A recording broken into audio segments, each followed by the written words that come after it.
Welcome back to the Destination Unlocked podcast with me, Daniel Edward. Just about ready to depart. Please make sure your seatbelt is not fastened and do make yourself comfortable.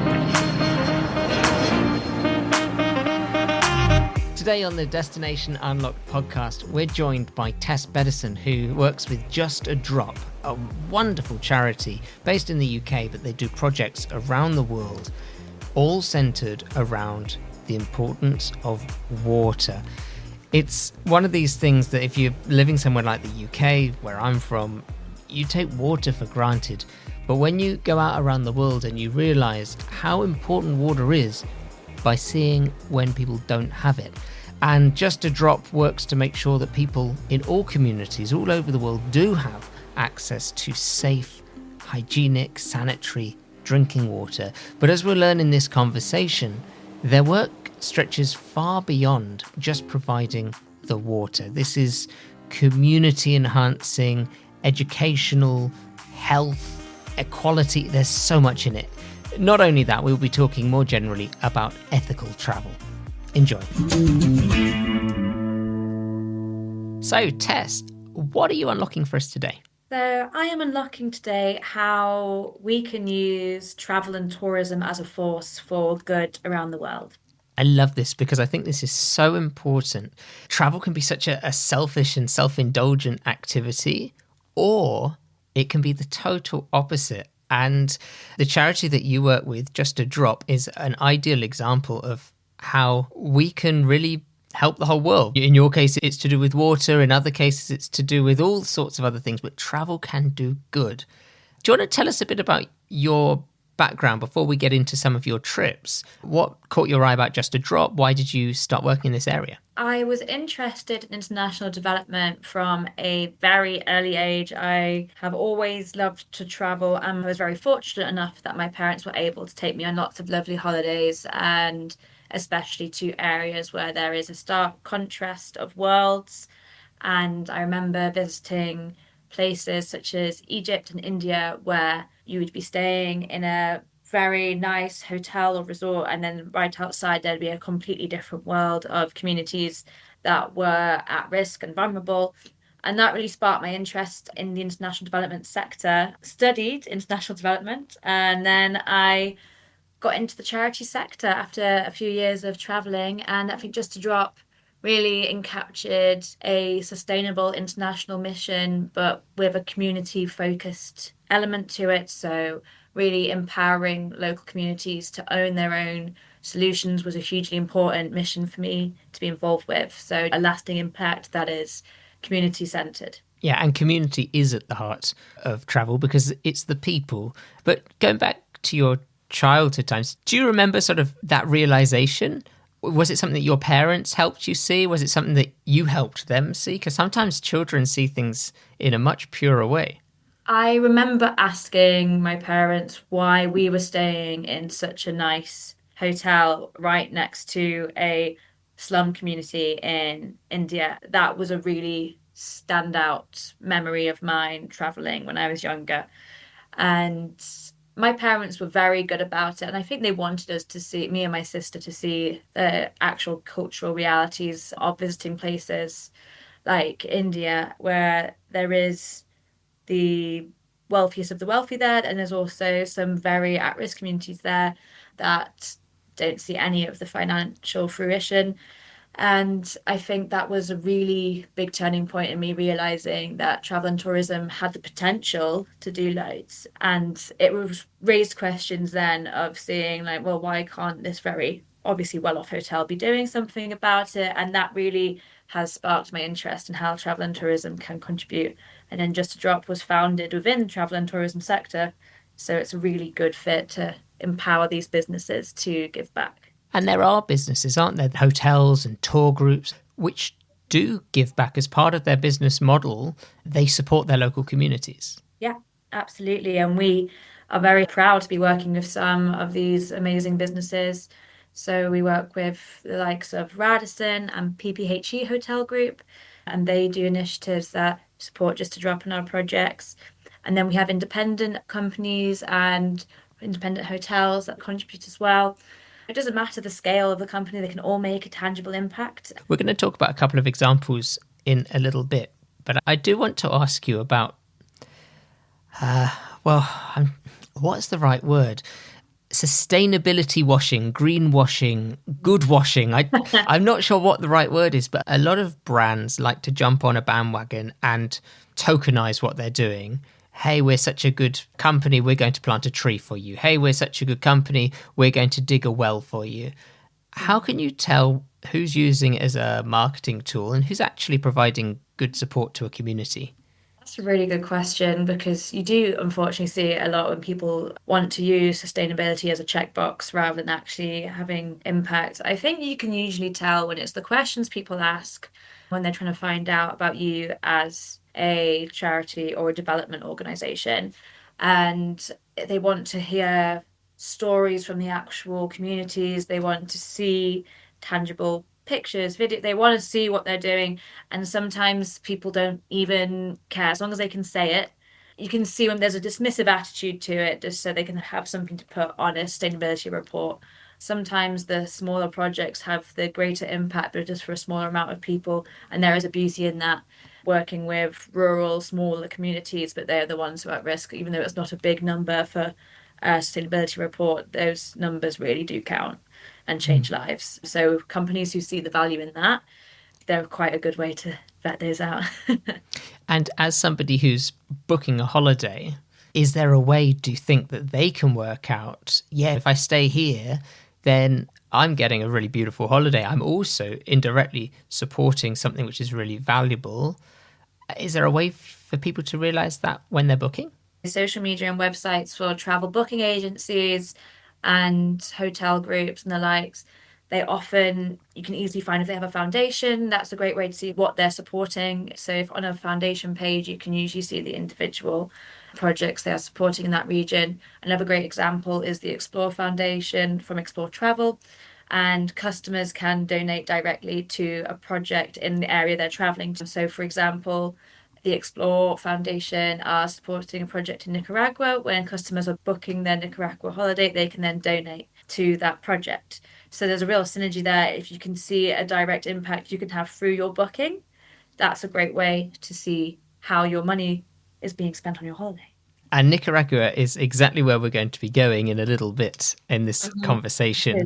Before we do travel over there with you and your recollections of that trip, what is the difference for you in doing good by donating, which you can do through booking a very lovely hotel somewhere that you know will also support, and doing good by doing, which is, I suppose, traveling out to somewhere where it might not be so comfortable, but you're actually directly connecting with this community that you're helping? I think going out to those communities is such a unique experience, and it may not be a 5-6 star resort like experience, but the people you are meeting, is what makes a destination. It is the people. And I think sustainable travel and reframing what like a luxury experience is, to actually incorporate the people around the country and the culture that makes the country different, is super important. And that is something that we're trying to push within our own charity partners. They're fantastic. And then you get food, you get dance, you get culture, you get language. All of that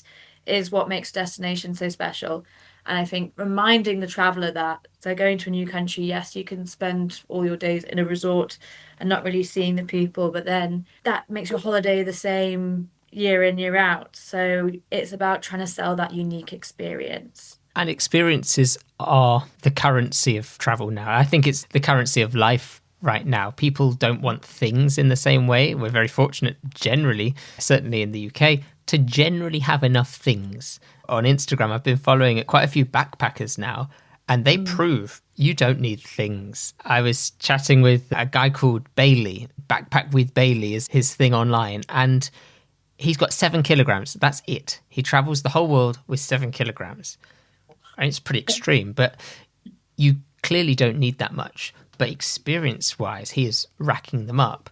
And it's interesting that that's now turning into a luxury product. I've been backpacking, and I can tell you with full certainty that it was not a luxury experience then. It's something I think everyone should do, but I think the more questionable elements of it is what makes backpacking so fun. And it's the 20-bed hostel rooms and going down to a crowded kitchen where you're fighting over for a hob space to cook your 20p noodles. I think that's what makes backpacking so fun. So I hope they don't luxurize it too much because I think that really takes away from what it should be. Yeah, there's something gritty and real about it. I remember losing a lot of potential friends in a hostel where I had bought some smoked cheese and I thought I would share this smoked cheese with everybody. It was disgusting. And I was going around offering it to everybody, and I don't think I found anybody who liked it. Then another time I tried sharing out. Food is clearly not something that I should get too involved in. I bought some narwhal from a supermarket in Iceland or Greenland. I think it was Greenland, actually. And I sort of forced it upon people. I was like, no, you've got to try it. It's narwhal. And everybody was like, this thing is rank. Yeah, I had that. I think, what was it? Shark in Iceland, delicacy there. I couldn't. No, it was not for me, not for my taste. But I'm sure for if you can appreciate it, a delicacy and beautiful. Apparently, they have to ferment it so much because it's poisonous. Oh, so they're fermenting it to get the poison out. Oh, and then God. they feed it to people. No. My favourite part about backpacking, though, is if you happen to fly between places and you're backpacking, and it's not a tiny, tiny backpack that can go under the chair or whatever on the plane, then when your backpack comes back out on the carousel, it's in a little bucket. So cute. And I had such fond memories of my huge backpack, which would remember turtling over so many times where you just put it on and then you lose balance completely and you're just on your back in the middle of it was like Buenos Aires I was in, just rolling around with my friend trying to flip me over the right way because it was so stuffed to the brim. Do you bring friends along for travelling, volunteering? What would you say within your friendship community is the popular thing to do?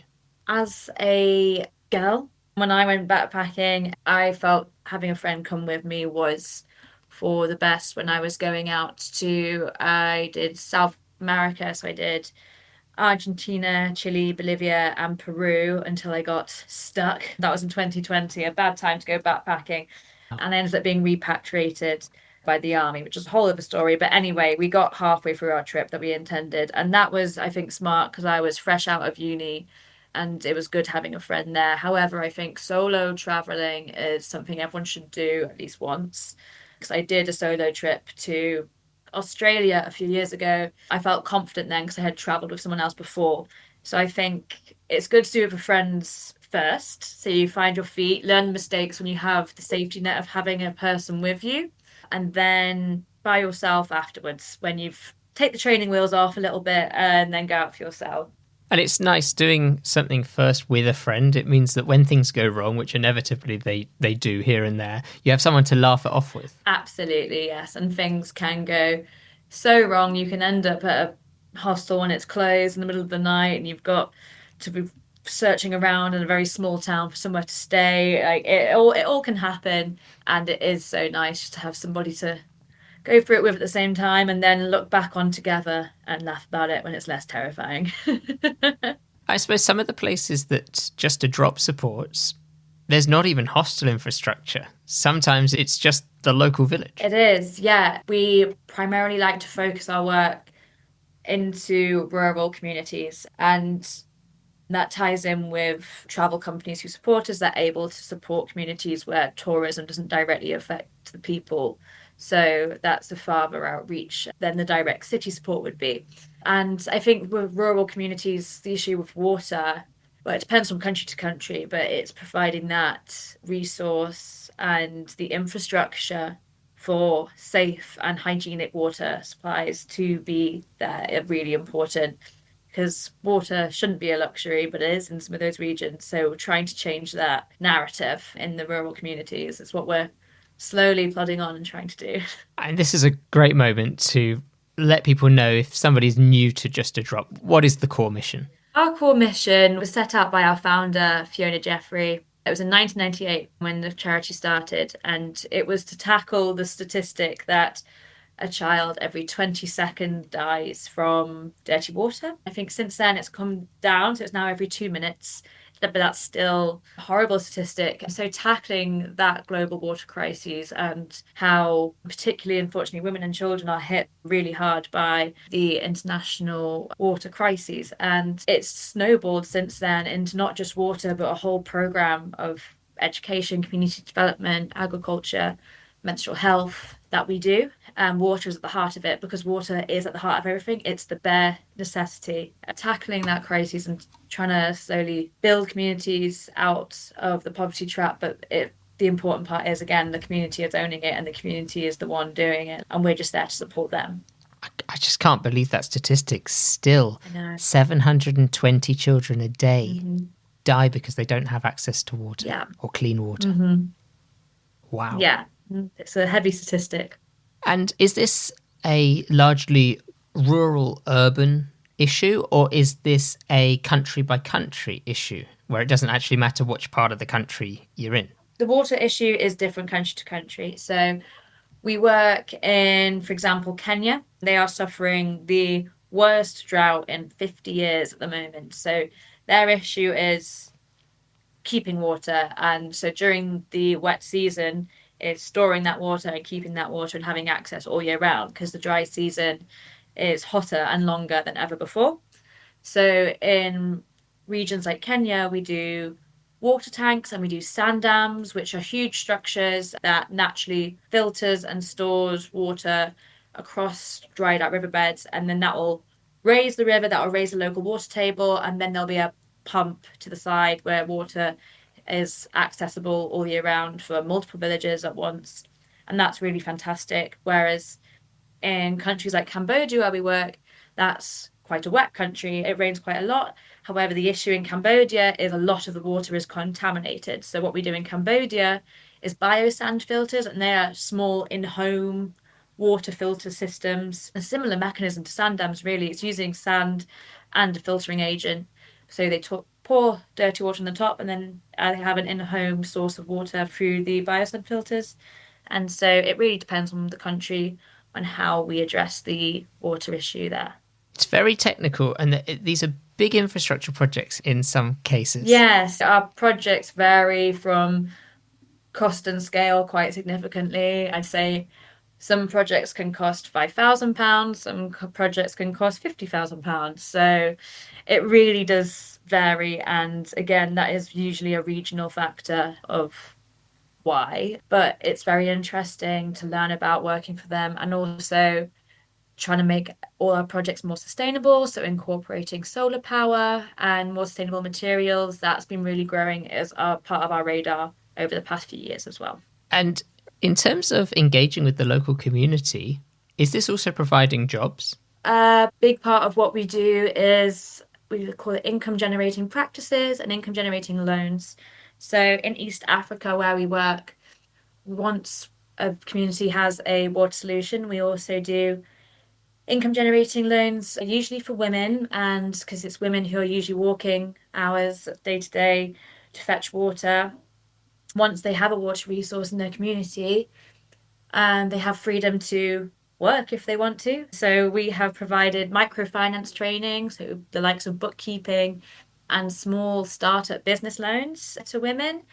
And we've seen businesses from agricultural shops to a hair extension shop, which I read a report from last week, which was lovely. Women just really taking back some power and freedom. Now they have water as, again, the starting line, and providing those small loans.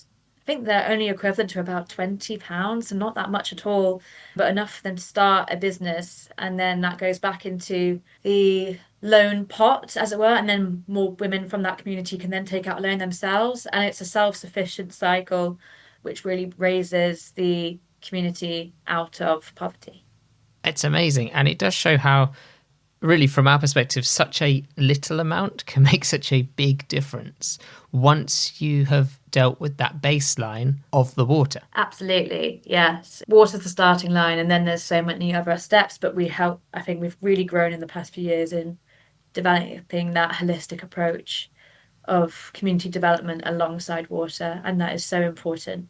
Are communities generally positive and receptive to the international involvement, or is there a little bit of like cultural negotiation to be done first? There's always cultural respect and I guess negotiation as part of it. But with our projects, we work with local in-country partners in every region that we work in. And then the communities themselves, they approach our in-country partners first. So it's not like we're flying in, dropping a well and leaving to a community who don't know what's happening and don't want it.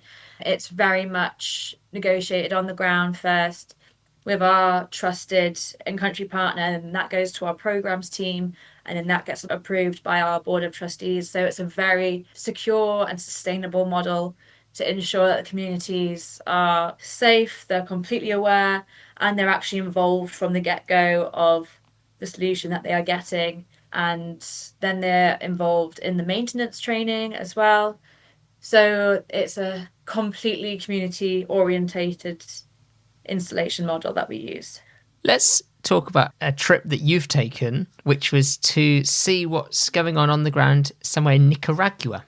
Yes, I was very lucky. I got sent to Nicaragua on a site visit in 2024, and I spent about a week out there. And I was taking two wonderful people from BAC, who are a big partner of ours and have been supporting us for many years now.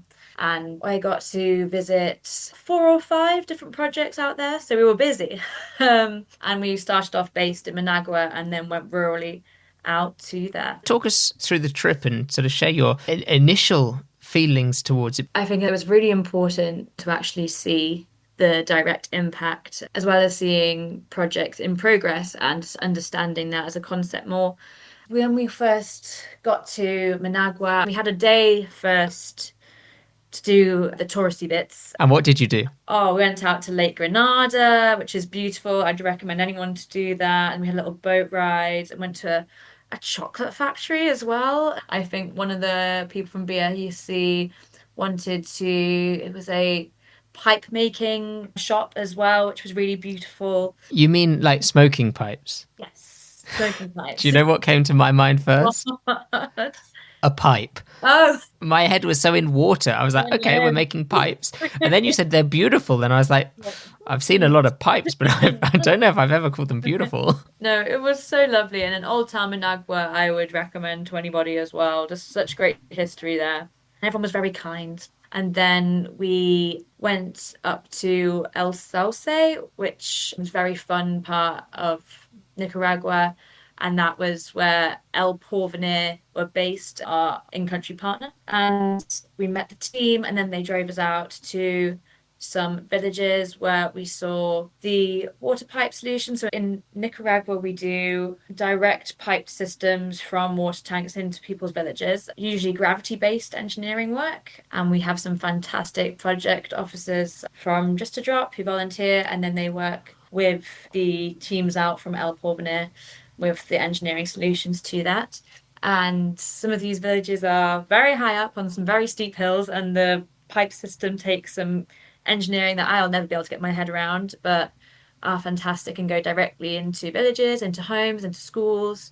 We went to different regions like Terrebonne and El Grande, which was great as well. We saw high school there, and they had just had their menstrual health renewal training, and that was great to see the curriculums for menstrual health. That is a newer element of what Just a Drop does as well, so seeing that in action was great. And that was teaching for boys and girls, which is really important. Seeing the different tanks and how well looked after they were by the community, and staying across increasingly more regional areas was not the most glamorous, but still felt completely safe and looked after by El Porvenir. And where were you staying? Were you staying in somebody's house that they'd created some space for you, or in a camp? It was lodgings. It was still like inns, hotel vibes. The food was still fantastic. Food is fantastic out there. It was something I was really impressed by. I had never been to Central America before, so I didn't really know what to expect. But the food and the hospitality and the people, we were very looked after, especially the local water committees. So when we set up a water project in Nicaragua, we then established a local water committee with a president, a treasurer, a secretary. That's rotated every 2 years. And it has to be 50% men and women. And that's a great way of community ownership onwards. And so meeting the water committees was a huge part of what we were doing out there over the days we were there, just to have direct conversations about what they thought of the water solution and how the education programs had gone. And I don't think I'll ever forget just the gratitude and the kindness we were greeted with, as well as just seeing how hard the in-country partner El Porvenir were working. So seeing that in action was all just really inspiring and really helps motivate you when you're in the office behind a desk, emails deep on a Monday morning. You remember that, and that's a really, really empowering wake-up call, I'd say. What do you think is the thing that the locals get the most out of those trips? It's sort of obvious from our perspective. If we go out there, we see a totally different way of life. We appreciate what we're able to contribute. We appreciate what we've got at home without even having to worry about it. What do you think the locals benefit? I think it kind of humanizes who we are, and we're not just like this entity who are sending out this project. But I think as we are in collaboration with the in-country partner, they knew of us already and they had that link there. And I think it was just nice for some to put faces to a name. That recognition was great. And also I feel like it's nice for them to be able to feed back to us too. That was really valuable. It's so valuable to hear what's working, what can be improved. And that first-hand accounts we use in impact reports back to our trustees and to our programs team. And I was saying, like, would you mind being in an interview? Some of them really love it. So that's really fantastic. It was so, so good just to hear that first-hand account. And I think it meant a lot for them to have those conversations with us too.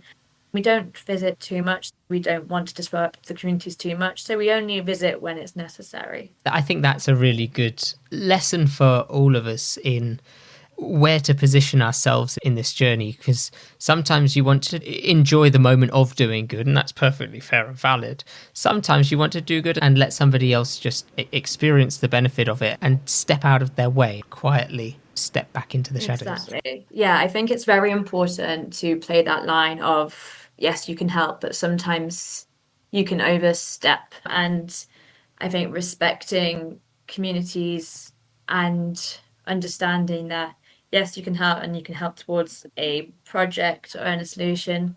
However, maybe a bunch of people flying out from the UK to build it for them isn't actually the best use of time and resources and isn't best for the community. It's actually better for the community to be involved doing it, and it's better to be employing locally, and it's better to be actually providing jobs. There's that balance of people really wanting to be involved and really wanting to do it, which is a great passion to have, but sometimes it's actually better to give that ownership to the people you're trying to help. Is there any feedback that you picked up, maybe in those interviews that you were recording when you were over there, from the locals that surprised you? Hearing how I remember speaking in Nicaragua at a school, and one mother was saying she went to the same school and how she wasn't able to go to school until she was much older than her daughter, who was at school now, because she was walking to get water and stuff like that. In one generation, the difference of her life because of a water solution in a school, her daughter could freely go to school without having that burden of going to fetch water, and the reduction of illness in the community. And that was just the drop in water-related diseases that caused so much absence from school from the young people. So I didn't think I'd get emotional out there too much. I thought I'd be quite like professional and all that, but I had a big old blubber in the car afterwards because it was very touching. Yeah, I was very surprised by my personal reaction to it. And it was just one generation and a whole lifetime of change. That is amazing, actually, when you put it like that. It's one generation difference and it is a whole lifetime of change. That's just an amazing way of putting it. It was really beautiful to see. So that was your Nicaragua trip. You're about to go on a trip to see another project. Tell us about that one. Yes, I'm going out to India with another fantastic partner of ours, Newmarket Holidays. And they operate tours in India, and they're really passionate about supporting an Indian project. They are supporting a rural village project out there. And I am very lucky to be going out and escorting a member of their team to go and visit the project. I've been to India prior, and it has a very special place in my heart. And I'm now very excited to be returning, but in a completely different capacity, having like contributed to a mission that I thought about all those years ago when I first visited India. So What's the project that you're going to be looking at? What have you added to the community there? it's a piped water system in a village, and the education program, which is similar to the water sanitation and hygiene, so hand washing, and the introduction of a sanitation and hygiene curriculum. How do you feel when you get on the plane and head out to see one of these projects? Is it a buzz? Is it excitement? Is it nervousness? Both excited and nerves, but mainly just getting to see something in reality that I've been reading reports on. Because you think you have a picture in your head, so you're imagining on the plane. I remember when I was going out to Nicaragua, just picturing the reports. I was thinking, oh, I have a pretty good idea of what it's going to. I know it, and then you get there, and it's like it feels so different. So I think going out for my second trip, I'm going to have no prejudgments or anything like that, and I'm just going to embrace it from the get-go that I'm going to be surprised. I can't wait to show the amazing impact they've had. Do you document it for yourself as well? Do you take lots of pictures or write a journal? Or I take a little photo journal book thing with me, which I like taking on my travels. And I'm always the one taking pictures out of my friends and my family. So I'll be doing all the iPhone pictures. And I'll have a work camera maybe too. I love that it puts it all on a map. Yes. Oh, it's so nice. And that's such a nice way when you do like a trip and it kind of, you can zoom in and see exactly where you've been. That's really special. Do you use Polar Steps or any other app for your travels? This is the second time in a week I've heard about Polar Steps. I really like it. A friend of mine told me about it and I downloaded it and then didn't use it for about a year. And then I thought, no, I'm actually going to give this a go. And you can turn the tracking mode on. And depending on how much you allow it to track, what it does is it tags you as you go. And then you can drop in photos. And the nice thing, and this just, it indulges my laziness here. You don't have to go searching through the photos. You click on a bit and it suggests the photos that you will want to connect to that area because it just looks at the time that you took the photo and the time that it did the tag. And that saves so much time. I can imagine. That's crazy. So there's my top app recommendation for you. If somebody wants to support Just a Drop, what is the most meaningful ways that they can get involved? It's on our website is www.justadrop.org, and there you can find either we have a corporate partnership specific page, so if you're a business looking to support us, we have a direct contact through our website that you can make. We also have a direct donation on our website. People can set up regular donations, legacy giving. All the options are out there. It's very easy to navigate, but we're also present across all social media channels at Just a Drop. And we also like to promote everything we're doing on there. All right, so at least give a follow and maybe share some of that content and then head to the website justadrop.org and then you can either support alongside your company if you've got a company or you can donate individually. Yeah, absolutely. Nice. I want to think a bit more about the impact of tourism at an individual level and something I can't shake from my mind, talking about water and talking about tourism and holidays, is how much water goes into a holiday. Yes. And surely there's got to be something that we as individuals can do or can keep in mind to not be so wasteful. Yes, and there are so many options to try and be less wasteful on holidays, and whether that is booking for an agency that gives back in some way so you feel like there's some kind of balance there, or there are sustainable suppliers for your luggage, like you can now get luggage made out of all the materials under the sun that are less harmful than the plastics on.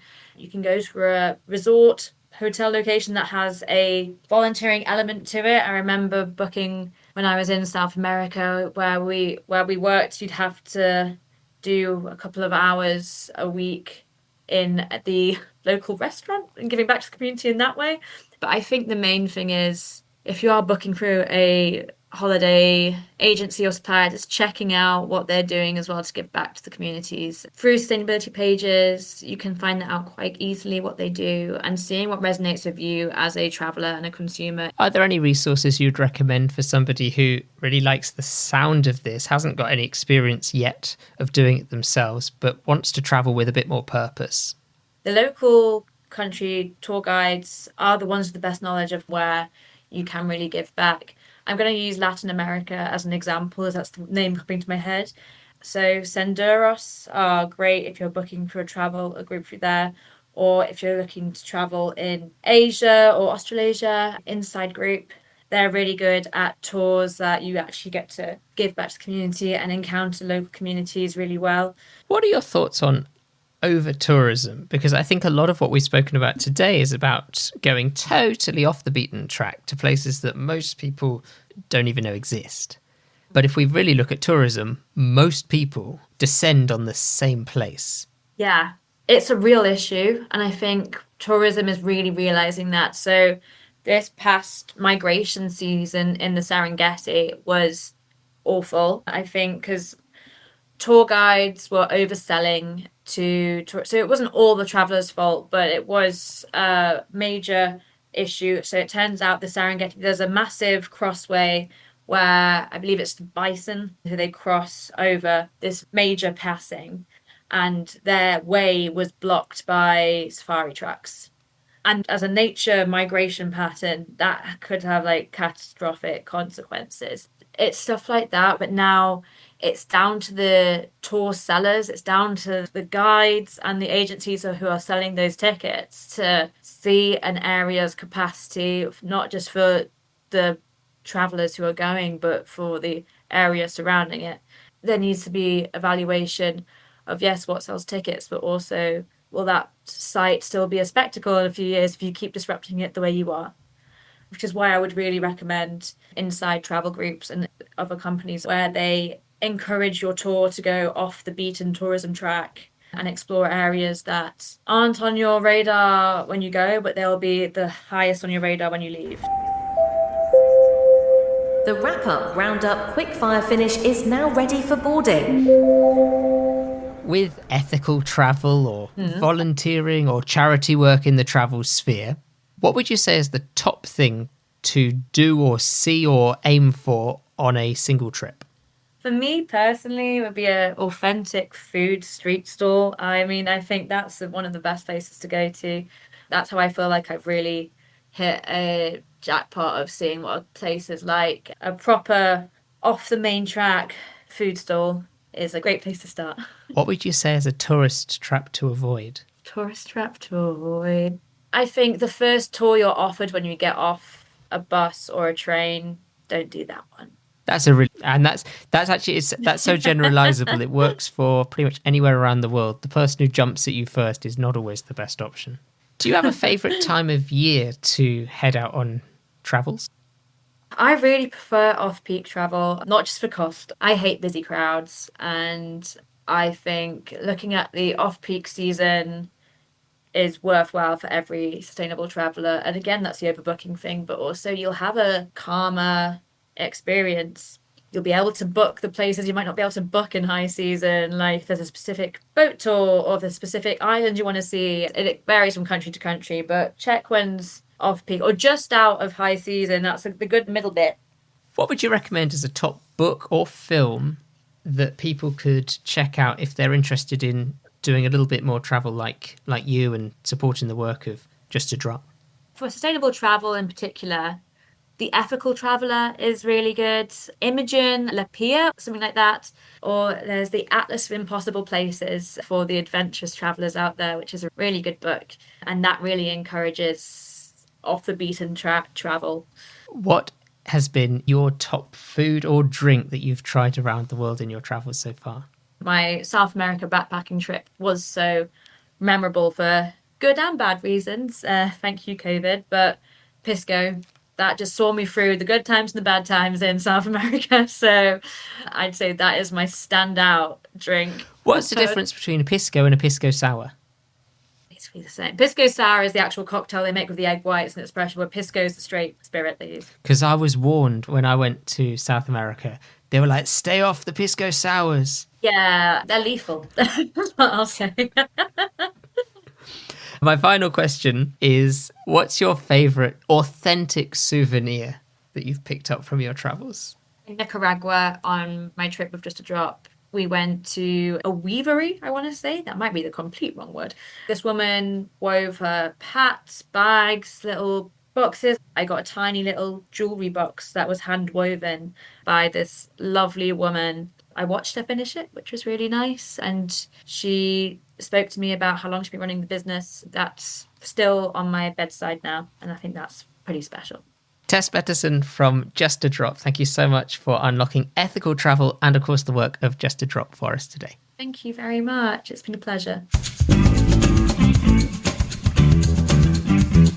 Well, that brings us to the end of this episode of the Destination Unlocked podcast. Thanks again to Tess from Just a Drop.